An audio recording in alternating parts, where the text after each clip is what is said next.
जोहार के सारा मिटू गाते इनके सुनील और नेले तीन पे अब अपना चैनल सानताली टिप्स तो गाते को थे आपे लगे आर मिटिंग इंटरेस्टिंग और नॉलेजेबल और न्यूज एंड वीडियो अभी दुख और बाड़ी मिद सानते बारिया खबर इन अगू कदा तो बुझ दाड़े कना पे इलियास मारांडी दादा नुतुम ते नौका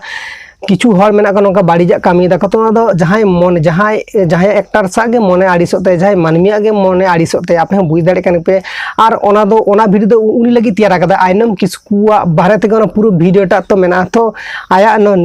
आपे हम नौका बुझी तपे जे ओकोय ओरिजिनल कना और ओकोय फेक कना ओना दा आपे बुझी तपे तो इलियास मारांडी दादा ओना वीडियो नेल लखन आपे बुझ दाड़े पे ओना वीडियो रे full detail step to step Ilias Marandi दादा ले कदा ओना फेसबुक रे लाइव हेज ना और लाइव हेज कते नोवा भी ले कदा चेद ले कदा ओना वीडियो टा नेल पे तापर आपे बुझ दाड़े आपे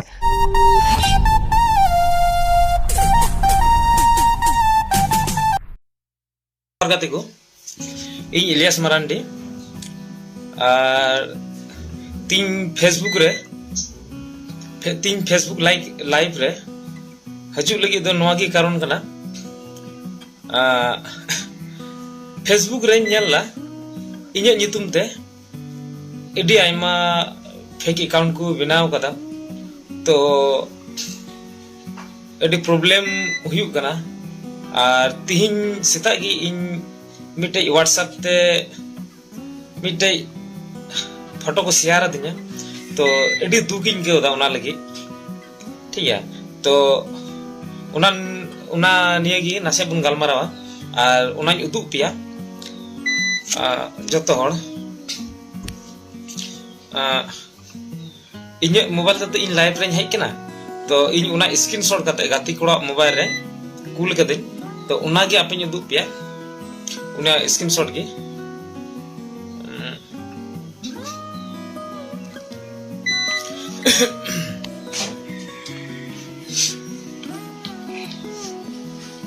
मिटे नोंका मिटे तिहिन पाnya lo kana namaste uduk pe nya po nyal dari kana pa no mite nongka mite kuri arak kata tihin ठीक है arak kata तो उनी aburan पेड़ा बिटिया नितुम दो हुयु कान तया आइनम किसकु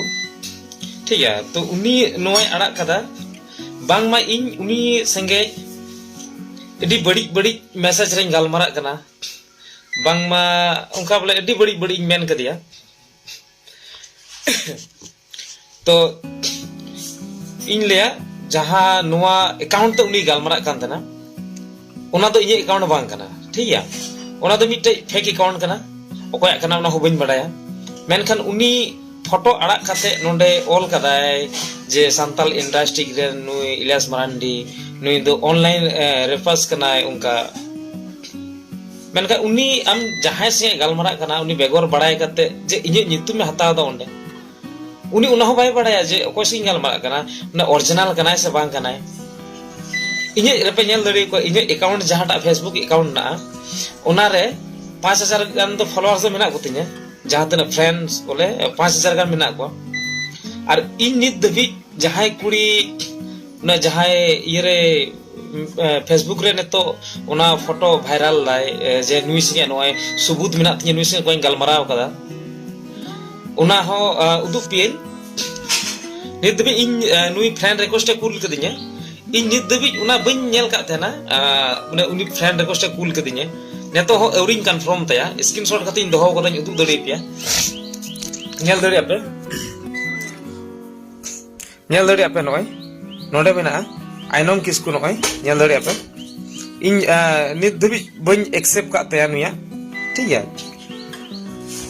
तो आर नेतो उनी मेनदा जे फेसबुक रे पुरो अड़ाक कदा फोटो जे इलियास मारांडी माने ऑनलाइन रेफर्स कना कुड़ी गिद्रा ब्लैकमेल ची हैंटेन ची को ऑल कदा एडी आइमाय ऑल कदा नोंडे नेलला इño गाते कोड़ा को कुल कदिnya इño बइन बडाय कन सेता को ले दिnya मेनखान आपे इन उनी फोटो नेल तो जागिन जहां तने बुझेदा निश्चय उनी हो पढ़ा कुड़ी गिद्रा कान जाय अत आम उनी बुझेव जरूर तहलेन तया जे इन ओको से गालमारा कना फेक गया से ओरिजिनल गया जहाँ से गलमारा कना फेक गया से ओरिजिनल गया उना दो बड़ाई कते गलमारा में मेका बांग उना दो बाय चिकाव कदा उनी फेक अकाउंट से गलमारा कना अने तो इnye nyutum हेज कना बांग मा नुई नुकाय मितई कना तो इन को कुली दिन कना मैसेज दिन कना को कुली दिन कना आम नुकाम गलमाराव का अनका नो मिटे खराब तो आम लाहरे बुझ हुई को तमा ओरिजिनल कना से बांग कना उका सरी कना उका बांग कना आम जुदी उना गी आम ये ना तब तला आम जहाटा ते इन चैटाम कान थे से ओके चैटाम कान तना आम केस दड़ी किया केस में ओरिजिनल कान खान जुदी इन चैट का खाय दो इन सबो इन को सबे냐 आम बखा बेगोर ये ते आम तो दुनिया रन हड़ को नेल तो नोआ जे नोआ इलास मरांडी नुका माने इन फोटो बांग मा एडिट तिने इन ची दुरकार आमा फोटो एडिट ना ची दुरकार आ चिदा बांग मा इन नुका मैसेज आमा आम बुझे हुई को तमा इन जहां से हम गलमरा कना आम बुझे मैंने ओरिजिनल आईडी कना से फेक आईडी कना मेनखान एडी गलत नोआ इन एडी खराब इन बुझे आती जहां तना की इन फेसबुक फैन मेना पे से बोले फेसबुक रे जहां तना अबु हर संताल मेना पे जहां ही संगे की गलमाराव से फ्रेंड रिक्वेस्ट पे कोला नेल पे ना से जांच पे ओरिजिनल आईडी कना फेक आईडी कना ना से गलमाराव को पे बुझे गया ओरिजिनल जहां और इन नुका तो इन दुनिया रन हड़ को चिन्ह पिने इन विजय आम से नुका गलमाराव दड़ी ची इन तो बोतर बनो ची आम से नुका गलमारावा आम इन से के डायरेक्ट आम संपर्क दड़ी किया जहां कोठे को जहां लेकाते नंबर जाम को आम कुली मेना नुई कना से बांग कना आम मिदन इयम हताव के मेन का नुका तो बाम चिकाल दाम डायरेक्ट आम अड़ा केदा तो दुनिया रन दिसम रन हड़ को नेलदा इनको कुली दिन कना तो जे आम से दा नुका आम नुका नुका कुड़ी गिद्रे मेताव कना मतलब गलत हुई कना तो इन उनागिन मेना बोले आ जहां तिना ने तो फैन ना गोपे और पर इन अकाउंट है जो इन दो अपलोड दी गई बोले अपडेट दी तीन गई फोटो को से जहां ना गे ची एल्बम हजू कना से कोटा वीडियो हजू कान तिने तो इन अपडेट दी गई उना वीडियो माने उना थंबनेल को से उना फोटो को अड़ा गई शेयर गई तो उना बड़ा जरूर देहले त बोले नोटा इयते नो अपडेट चला कना मेनका नोटा तो फेक गया उना बड़ा बोले उना बुझो केम ना से जुदी दिमाग कम चलाव लगा मेनका उना दिमाग हो बाम चलाव निये लहार मिटे उनका के ये हुइलना नोते साबगन सिनी मिटे गिद्रे उनका की उनी मिटिंगना इन फेसबुक ते नंबरम कोई किदिने गलमरा कांतरा नेतो दो बाम गलमरा कना मेनका उनी फेक आईडी ते गलमरा कांतरा और उना तो बांग कना जे जहां फेक आईडी बनाव करा उना तो बांग कना बोले आम नेतो जहां मिनाया जहां आइनम किसको से आम गलमराव के आम नुका मेनखान बोले इन दो उनको तो हाँ बन को ठीक है इन तो ये इन कोर्ट रे थाना रे इन केस इन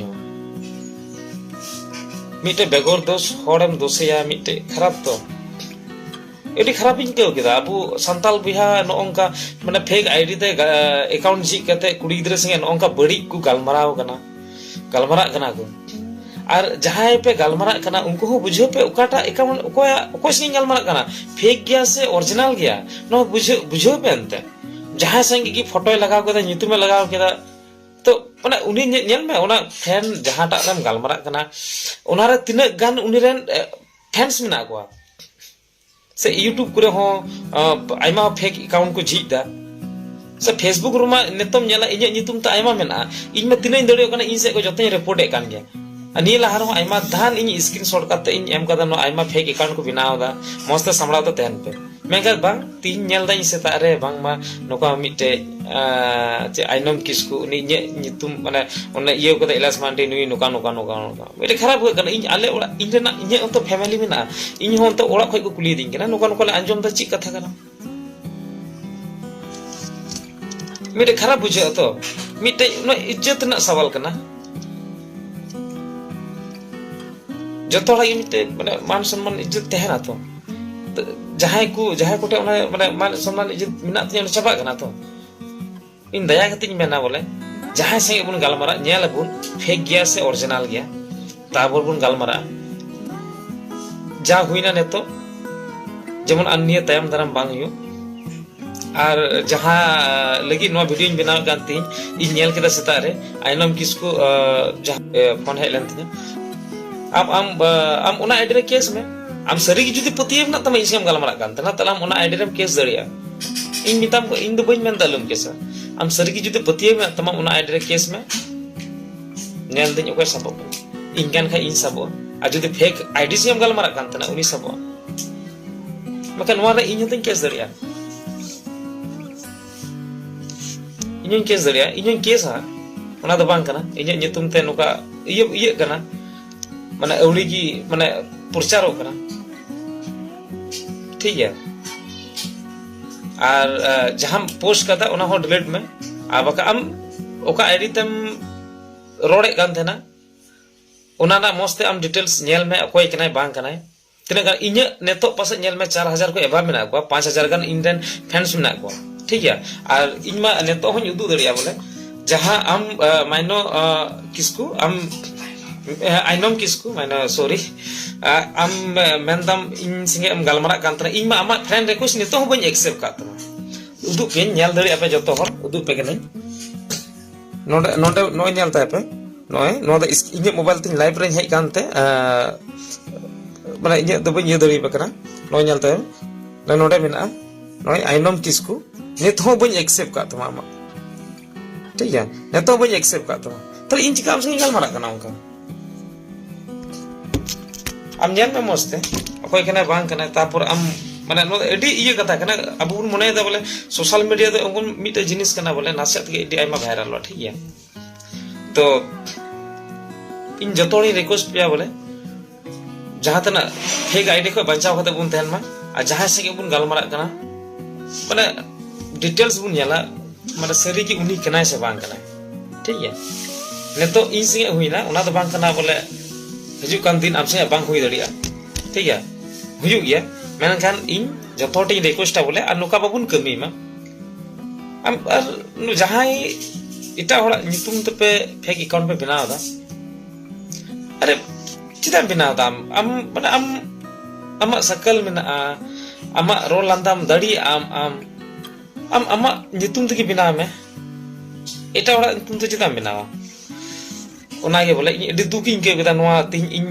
ᱚᱱᱟ ᱤᱭᱟᱹᱧ ᱧᱮᱞ ᱠᱮᱫ ᱛᱮ ᱚᱱᱟ ᱡᱟᱦᱟᱸ ᱩᱱᱤ ᱯᱷᱚᱴᱳᱭ ᱯᱳᱥᱴ ᱠᱟᱫᱟ ᱟᱨ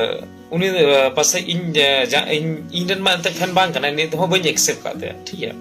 तो आशा इन उनी पासा उनी दो पुरुलिया सिनी कनाय हां जदी उनी नोवा वीडियो नेल कान खाय ओना जहां हुई कना ओना जेमन जांच आ जदी इन हो आम जदी मेन कान खाय बोले टीचर वाला इन कान गेल आम केस दरिया इन बई नेताम कना बांग तो आम केस कते नेल को ए सबो कना बाय सबो कना ठीक है और ठीक है मा इनगी और जस्ती बइन रोड़ा ठीक है और नोआ दो बांग कना इᱧ मत के फेक अकाउंट मेना जहां कोई माने नेतो एल्बम को बना उनको आइमा उनका आइमा उनको nyutum तो फेक अकाउंट को बना को जेमन स्टीफन दा मेना उन्हें nyutum ते YouTube चैनल में जामा फेक तापर फेसबुक में जामा फेसबुक पेज में जामा फेसबुक पेज में नित धबी स्टीफन दा बन ठीक है मेनका उनिया nyutum te नितो पे जाला फेसबुक पेज मेना ठीक है तो उन्हें उनका आइमा फेक अकाउंट मेना फेक पेज फेक अकाउंट मेना अतो उना कोई बंचाव को तहन पे ठीक है और इन नेतो इन नेल के तया उनी आइनम किसकुआ जे फॉलोइंग जहां डिटेल्स रे चलाव को नेल ते फॉलोइंग ओंडे तो मेनखान इन अकाउंट ना ये जहां ओरिजिनल आईडी केना उना आईडी ना ये मेना ठीक है ओरिजिनल आईडी ना ये मेना ना फॉलोइंग ठीक है मेनखान जहां से गलमरा को इन दो बांग कने ठीक है और मेनखान ओंडे इन रे स्टा बेला तीन को दुई केना बांग मा आम मिटे कुड़ी नोका नोका गाल मेन के दिया तो एडी मिटे लजा पड़ा ना कथा कना ठीक है और आइनम किसको आम जुदी आंजमे गान खाय आम हो निश्चय